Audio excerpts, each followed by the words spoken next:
A massive controversy has broken out over a textbook in Bengal labeling revolutionary freedom fighters as terrorists. The distortion happened in a Class 8 history textbook.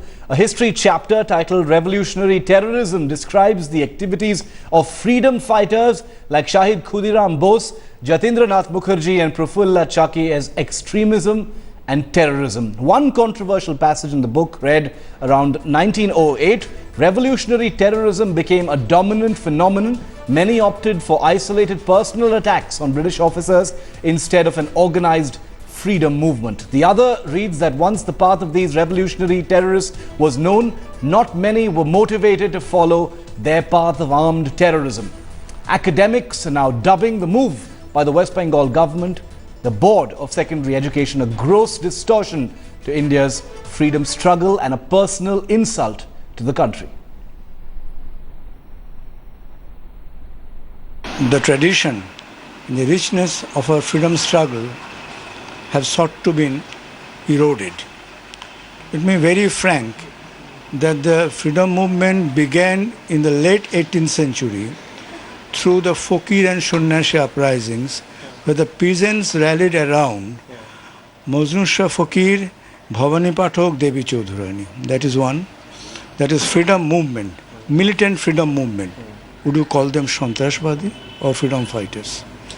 Then Titumir's Sangram, Titumir's struggle, or Great Sepoy Revolt, or the Indigo Revolt. They are all militant freedom fighters, not Santrasbadi. I think for the young generation, it is the responsibility of the elders to ensure that correct history is told to them. It is certainly very disheartening to note that Binoy Badal Dinesh, Khudiram Bose and Jatin Das and others are being referred to as terrorists. Those who seem upset by the use of the word terrorism are perhaps overreacting.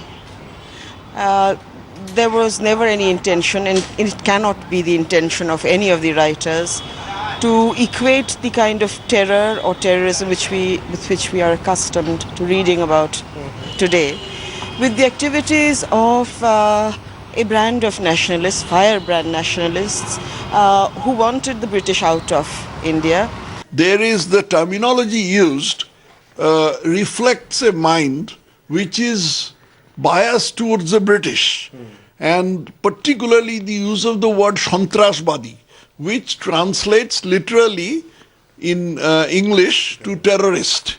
Now today terrorist, if you use the word Santrasbadi in any contemporary text or literature, then the word naturally has to be weighed in the context of what it means today, not what it used to mean in those days.